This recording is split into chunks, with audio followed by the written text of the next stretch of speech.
pessoal! Então, vamos dar sequência à nossa aula de relação de emprego. Vamos agora conhecer o que é onerosidade. Então, onerosidade é que na relação de emprego, o empregado ele coloca sua força de trabalho à disposição do empregador, mas ele coloca para receber uma contraprestação salarial.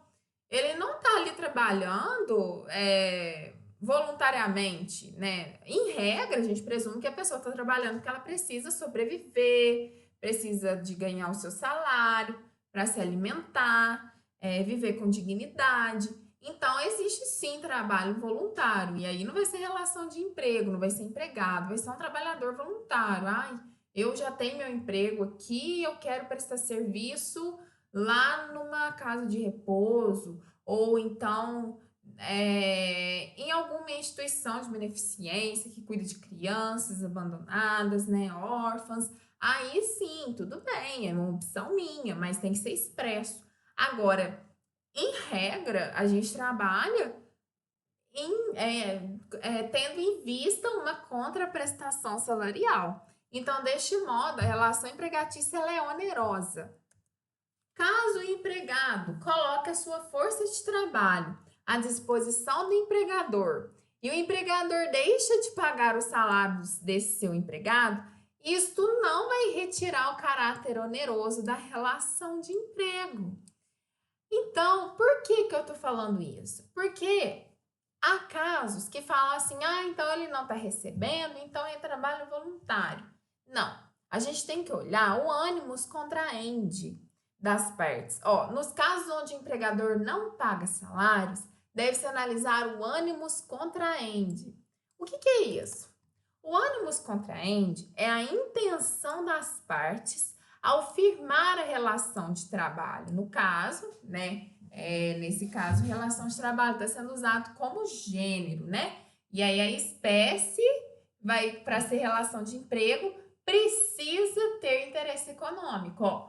No ânimos contraende, que é a intenção das partes ao firmar essa relação de trabalho, o empregado tem que ver se ele disponibilizou sua força de trabalho com interesse econômico. Se ele tiver disponibilizado a sua força de trabalho com interesse econômico, objetivando receber salário, aí configura-se a onerosidade, mesmo no caso fático de o empregador não estar cumprindo a sua parte de estar pagando salário. Não tira a onerosidade.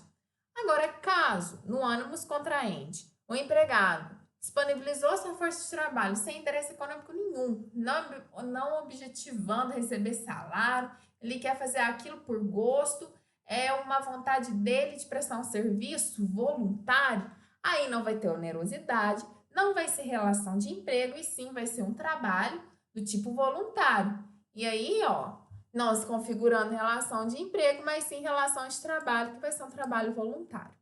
Então, o fato do empregador não pagar salário não tira a onerosidade da relação de emprego. Tem que ver o ânimos contraende, ou seja, a intenção das partes ao firmar o contrato. Se foi já sem onerosidade desde o início, de modo voluntário, beleza, é voluntário, não é relação de emprego. Agora, se teve o interesse econômico objetivando receber salário, é oneroso, mesmo que o empregador não tenha cumprido a sua parte de pagar salário, tá? Não eventualidade. Para a configuração da relação de emprego, a prestação laboral deve ser não eventual. O trabalhador deve disponibilizar a sua força de trabalho de forma permanente. Mas, para que se considere a relação permanente, é impositivo que o trabalho seja prestado todos os dias? Não. Para que seja considerado não eventual e um trabalho de modo permanente, não é preciso que o trabalhador, que o empregado vá lá prestar serviços todos os dias. Se ele for uma vez na semana, mas sempre for uma vez na semana, vai ser não eventual e ele vai ser empregado, tá? Então, a não eventualidade ficará configurada mesmo quando o empregado não laborar todos os dias da semana na mesma empresa. Ele não é obrigado para ser não eventual aí de segunda a sexta. Ele pode uma vez no mês, ele pode a cada 15 dias, mas ele tem que ter a permanência. Eu sempre vou uma vez no mês. Eu sempre vou uma vez na semana. Porque se não tiver essa permanência, aí vai ser eventual. Quando acontece um fato lá de uma torneira, por exemplo, estourar, eu vou lá e faço serviço de mecânico. Aí, eventual, com uma eventualidade, aconteceu uma coisa lá, eu tive que ir. Mas não sei quando eu volto agora. Não preciso ir mais até me chamar. Aí é outra coisa. Então, com isso, uma pessoa física pode ter mais de uma relação de emprego com empregadores distintos, mantendo com ambos a não eventualidade. Eu posso ter 2 contratos de trabalho, por exemplo, em escola. Em uma escola, eu dou aula de segunda, quarta e sexta, e na outra eu dou na terça e na quinta. Isso daí é a não eventualidade nas 2 escolas. Eu tenho a permanência de sempre segunda, quarta e sexta em uma escola e a permanência de toda terça e quinta na outra escola. Então, dessa forma, um dos elementos não essenciais, que eu já até falei que o local de prestação de serviço não é essencial, é a exclusividade. A exclusividade também não é um elemento essencial. Ela é não essencial, ela não é obrigatória. Pode ter. A pessoa pode ganhar mais por ser exclusivo daquela escola, daquele local, né? Um médico de hospital exclusivo daquele hospital. Mas isso não é exclusividade, não é um elemento fático jurídico. Então, não precisa ter exclusividade. Isso faz com que o empregado possa ter mais de um emprego, se for nesses mais de um emprego não eventual nos 2. Sempre prestar serviços na segunda-feira num hospital, na terça-feira em outro hospital, na quarta-feira em outro hospital. Pode ser assim, cada dia trabalhar em um hospital de segunda a sexta, mas sempre voltar nos mesmos hospitais naqueles dias. Se você não for exclusivo, né? Então, dessa forma não se exige exclusividade na prestação de serviços para o reconhecimento do vínculo de emprego.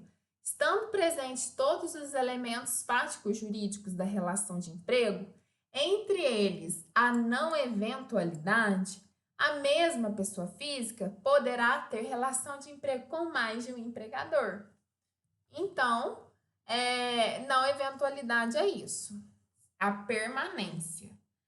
Isso é sinônimo de habitualidade, meu trabalho é habitual, eu sempre tenho que ir ali. Mas tem pessoas, doutrinadores, que falam que é diferente de contínuo. Contínuo é para empregado doméstico, que vai mais de 2 vezes na semana, né? 3 vezes, 4 vezes, 5 vezes na semana trabalhar na casa de família, né? Sem fim econômico, né? Sem lucro.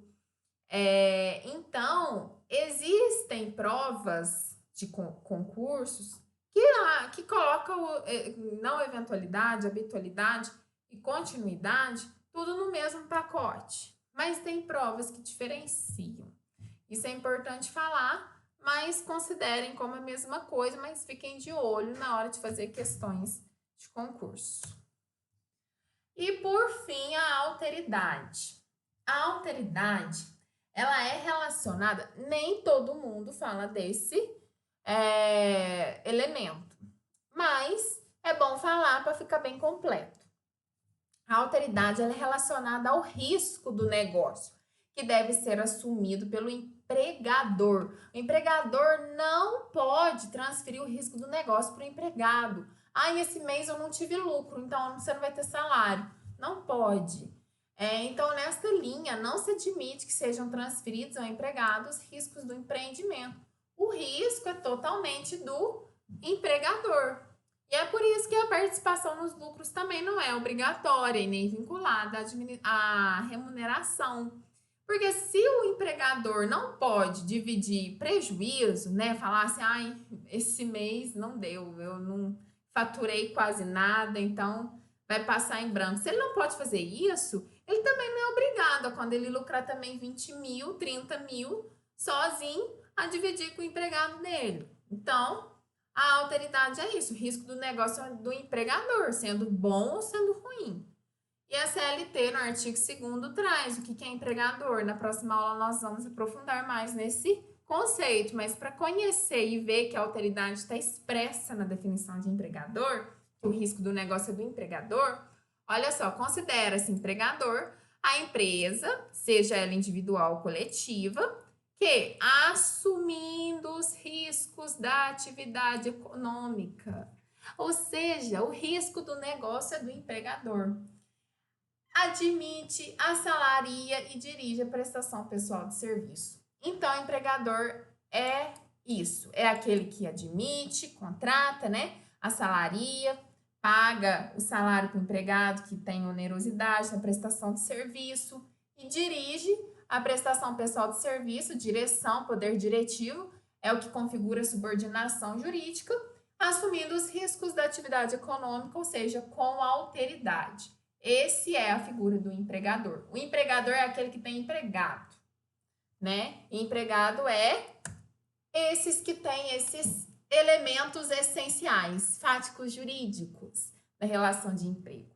Empregado é pessoa física, com subordinação jurídica, com habitualidade ou não eventualidade, com onerosidade, com dinheirinho caindo na conta todo mês, com pessoalidade, ou seja, infungibilidade, ele é insubstituível, tem que ser ele, aquele que eu fiz o contrato de trabalho, não pode ser outro. E com alteridade, ou seja, o risco do negócio é do empregador. Eu não posso transferir esse risco para o empregado. E quais são os elementos não essenciais? Isso confunde, vocês vão ver que tem questão. Coloca que exclusividade é um elemento fático jurídico, e não é. A exclusividade, ela pode até existir, mas ela não é obrigatória. E se ela existir, ela tem que ter um plus, né? Assim, você tem que ganhar um a mais para você ser exclusivo daquela empresa. Porque se você for exclusivo daquela empresa, você não pode prestar serviço para mais nenhuma outra. Então, em regra, não existe exclusividade. Você pode ter mais de um emprego, desde que nesses mais de um emprego sejam todos não eventuais, ou seja, você seja permanente, tenha dia e hora para estar ali, igual eu expliquei nos slides anteriores.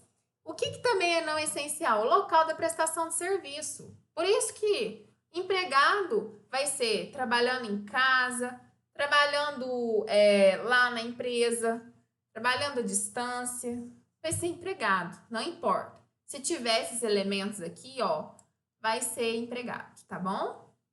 Não importa o local de prestação de serviço, tá? Profissionalidade. Não importa se o serviço é técnico, manual, intelectual. Não importa se preencher o requisito dos elementos essenciais, pessoa física, subordinação jurídica, não eventualidade, onerosidade, pessoalidade, alteridade, vai ser empregado. E a CTPS? A CTPS é interessantíssimo. Ela deve ser anotada, é obrigatória, em até 5 dias úteis, né? Em 5 dias úteis. Pode, até então era em 48 horas, mas a lei, uma lei da Liberdade Econômica do ano passado, em 2019, alterou esse prazo para 5 dias úteis. A CTPS ela tem que ser anotada. Mas isso não é um requisito essencial, porque se ela não for anotada e você provar que você tem pessoalidade, é pessoa física prestando serviço, tem subordinação, tem habitualidade e tem onerosidade e alteridade, você vai ter a sua carteira de trabalho anotada retroativamente e vai ser configurada a relação de emprego e não vai ter problema nenhum. Então, a CTPS é obrigatório anotar, mas se tiver errado, né, não tiver anotada, consegue provar essa relação de emprego, mostrando que existem esses elementos essenciais, e aí vai ser um empregado de carteira assinada, né? Mas, em regra, é elemento não essencial, local de prestação de serviço, profissionalidade, exclusividade, a CTPS. E cabe lembrar que se o empregador, isso daí a gente vai ver na aula de contrato de trabalho, na aula de regra certinho, mas se o empregador não anota a CTPS, além dele ter que anotar retroativamente, pagar tudo para trás, ele ainda paga uma multa, tá? Então, dá multa se não anotar, né, não assinar a carteira do seu empregado. Então, olha, sobre a profissionalidade, a CLT traz isso expressamente. Não é um elemento essencial, mas a profissionalidade, ó, não haverá distinções relativas à espécie de emprego, à condição do trabalhador, nem entre trabalho intelectual, técnico ou manual. Não importa o tipo de trabalho que você exerce. Isso é não essencial, pouco importa. Mas se tiver esses elementos essenciais aqui, vai ser empregado. E o artigo 6º, como eu já mostrei, não se distingue entre aquele trabalho realizado no estabelecimento do empregador, aquele executado no domicílio do empregado, né, em casa ou realizado à distância, desde que estejam caracterizados os pressupostos da relação de emprego. Ou seja, isso daqui é local da prestação de serviço. Não importa, é não essencial. Não importa onde você trabalha. Se tiver todos esses elementos aqui configurados, vai ser relação de emprego. E sobre a CTPS, o artigo 456 da CLT fala que a prova do contrato de trabalho, né, do contrato individual do trabalho, vai ser feita pelas anotações constantes na carteira profissional ou por instrumento inscrito, né, se for um contrato determinado, né, um instrumento escrito. Só que essa prova vai ser suprida por todos os meios permitidos em direito, ou seja, primazia da realidade.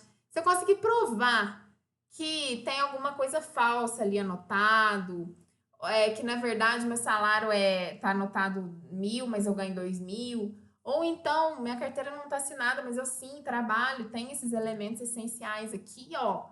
Não importa se a carteira não está assinada, vai assinar, vai pagar multa ao empregador e isso não tira o fato de você ter sido empregado esse tempo todo, né? Você foi empregado mesmo sem carteira assinada esse tempo todo.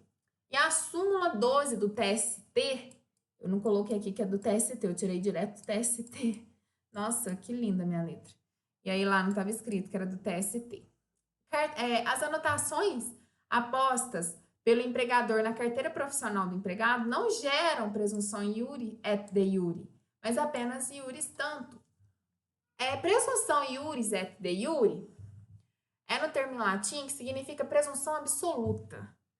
E iuris tanto é presunção relativa, ou seja, tudo que está anotado ali na carteira não é de presunção absoluta, que não consegue se provar o contrário. Não, é iuris tanto, presume-se relativamente que aquilo ali é verdade, mas permite prova em contrário. Então, se você provar que o salário ali está abaixo, que as horas que você está trabalhando ali, você trabalhava muito mais, ou que o que está ali, ou que não está ali devia estar. Se você provar que na realidade era outra coisa que acontecia, consegue-se mudar tudo que está na CTPS ou anotar a tua CTPS retroativamente se você ficou esse tempo todo sendo empregado sem carteira assinada. Então, vamos fazer alguns exercícios para fixar o conteúdo e finalizar essa aula, mas vamos fazer em outro bloco para não ficar tão extenso esse. Aguardo vocês no próximo bloco para fazermos exercícios e finalizarmos esta aula. Muito obrigada. Tchau, tchau.